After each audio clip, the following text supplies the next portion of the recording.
Est-ce qu'une de ces histoires vous semble familier? Il y a un gars dans votre groupe qui, vous le savez, veut venir jouer à un jeu vidéo que vous aimez tous les deux. Juste avant de l'y ramasser, à chaque fois, vous recevez un texte qui lit « Salut, je peux pas venir aujourd'hui ». Ou il y a un jeune qui semble aimer venir à votre groupe, mais si vous changez quelque chose à la dernière minute, il pète sa coche. Ou encore, il y a une fille qui vient pas souvent, alors vous la contactez et dites « Salut, t'étais où? Qu'est-ce qui se passe? » Puis elle répond « J'ai mal au ventre tout le temps, à chaque jour. Je peux pas aller à l'école ou quitter la maison à cause que mon ventre me fait mal tout le temps. » Ces trois enfants-là sont des exemples de ce que l'anxiété pourrait avoir l'air, à quoi un adolescent qui souffre d'anxiété pourrait ressembler.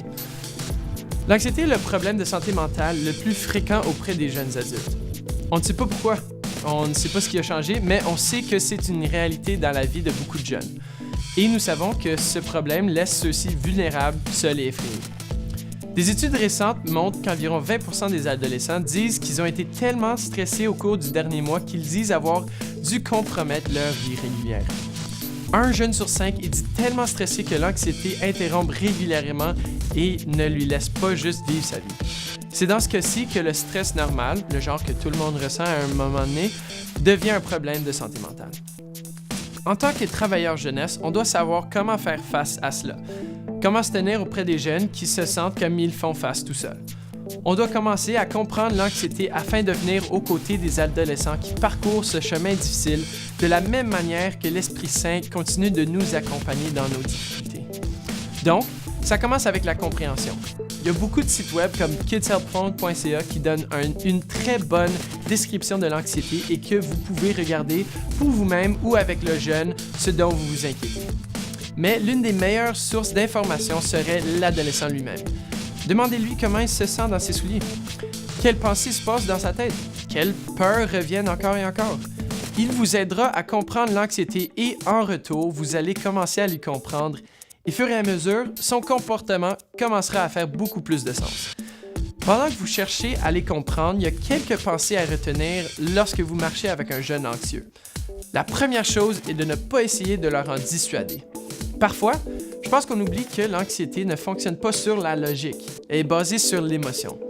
On pense pouvoir simplement parler avec un jeune, leur dire pourquoi il ne devrait pas se sentir de cette façon et il s'arrêtera. Mais ça ne fonctionne pas de même. Alors qu'on essaye de dissuader un jeune de son anxiété, il devient encore plus anxieux.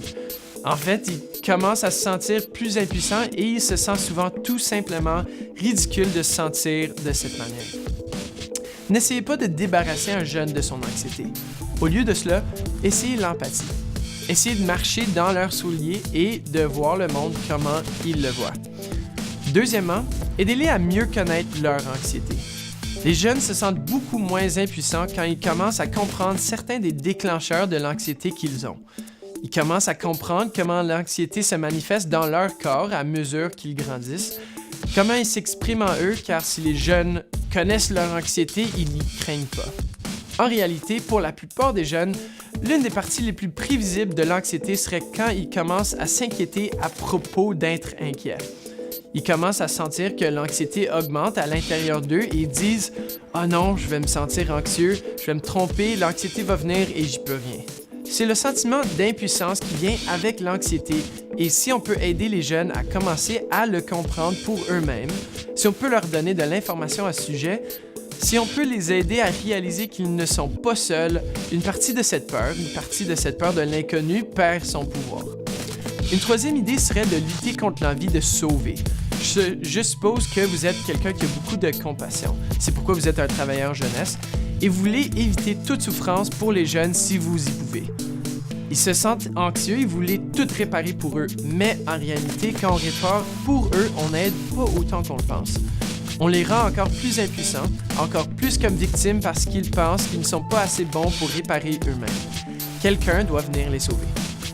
Au lieu de donner à un jeune anxieux les raisons pour lesquelles il n'a pas besoin d'être anxieux ou de leur dire quoi faire à ce sujet, que se passe-t-il si vous diriez « Wow, ça doit vraiment être effrayant. Que penses-tu devoir faire? De quoi aurais-tu besoin que je pourrais t'aider avec? » Aidez les jeunes à créer leur propre stratégie. Aidez-les à trouver un kit de combat, peut-être 3 choses qu'ils ont écrites sur leur cellulaire.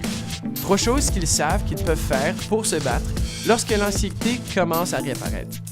Ça pourrait être la respiration profonde pendant 5 minutes. Il pourrait appeler ou envoyer un texte à une personne en particulier. Il pourrait se mettre à prier pour d'autres qu'il connaisse qui souffrent de l'anxiété. Il pourrait écouter une chanson particulière, mais aidez-les à construire ce kit de combat afin qu'ils puissent choisir comment commencer à remédier l'anxiété qui se développe à l'intérieur d'eux. L'anxiété est une chose effrayante et c'est quelque chose de très solitaire. On doit faire ce qu'on peut en tant que travailleur jeunesse pour aider les jeunes, ados anxieux et marcher avec eux dans les ombres. Soyons les pieds de Jésus qui se dirigent vers eux au milieu de la tempête.